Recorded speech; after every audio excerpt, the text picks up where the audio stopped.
Only on 7 News, the CALL7 investigators go undercover after families turn to us for help. They say a local moving company misled them about costs and even took most of their possessions. CALL7 investigator Keli Rabon live in our newsroom. Kelly, you're getting answers tonight from the moving company. Mike, and we've spoken to dozens of people who say after using a local moving company, they ended up out of a lot of money and fighting for their belongings.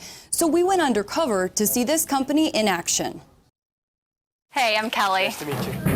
We went undercover. We used to load this truck up full of furniture and move it. To see if a moving company with a history of complaints would give us a fair deal. I told you, well, I'm going to charge you. It's going to charge us no more, no less. That's it. Bridget and Mary Doyle heard those same promises. We were stoked. We were like, okay, we found an awesome price. As did Jamie Pilcher. They gave me the best rate. Both families hired 67th Avenue Moving and Storage. Once the move started, their low quotes skyrocketed to double, even triple the original price. There wasn't much I could do. You know, I got really upset. I was crying. Pilcher says her credit card was charged double the initial quote before the movers ever unloaded her items. I was so devastated. And when the Doyles didn't have the money to pay the new inflated price, the movers drove away with all of their belongings. And then seeing our truck up steps just, we couldn't believe it was horrible. In the last 3 years, nearly 200 complaints have been filed with the Better Business Bureau against 67th Avenue movers, which also goes by father and son and neighbors moving and storage. The complaints allege problems with service, advertising discrepancies, and delivery issues. We rented a 10-by-10 storage unit, filling it with furniture, boxes, and bags.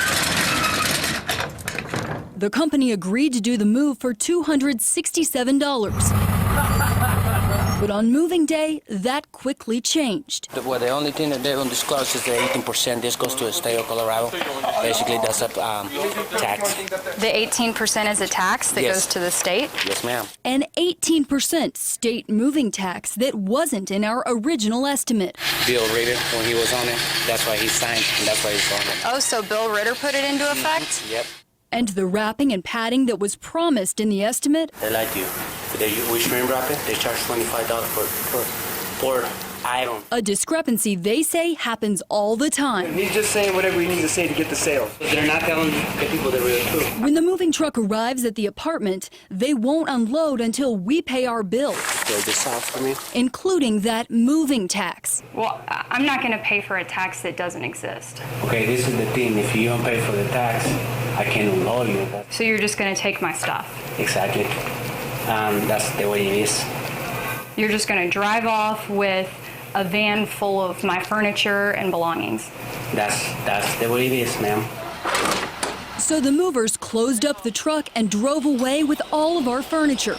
A company representative later offered to return our property, but only if we pay the inflated moving rate and an additional $150 for storage. I'm Keli Rabon with 7 News. We went back to 67th Avenue's office for answers. If a driver came in and quoted you a tax, he quoted that wrong. That is not a tax. The warehouse manager says that tax was really a fuel surcharge, and he can prove it. But I can prove to you on our contract, same contract you signed, the day we set the move up for you, it says 18% surcharge. But a closer look at our contract shows the fuel surcharge line is blank. There's no mention of 18% anywhere, and the moving tax is written on a different line. But I can assure you, we don't say tax, we say 18% transportation surcharge. So we asked the man that tried to tax us in the first place. Who told you that you had to charge us that fake tax? Who told me? People above me, okay? There's other people above me. We caught up to one of those people above him, company owner Leo Schifrin, walking into federal court to be sentenced for filing a false tax return. We want to talk to you about your moving companies. Is there an 18% state moving tax? Not that I'm aware of. Public Utilities Commission spokesperson Terry Bodie says hidden fees are a common complaint and a serious violation of PUC rules. That contract, again, per our rules that became effective August 1st, cannot be more than 110% of what that written estimate was. Our move was after the rule change, so 67th Avenue was prohibited from overcharging us. The PUC fined 67th Avenue twice in the past year because of other customers' complaints. $4,300 last December and $1,400 in August.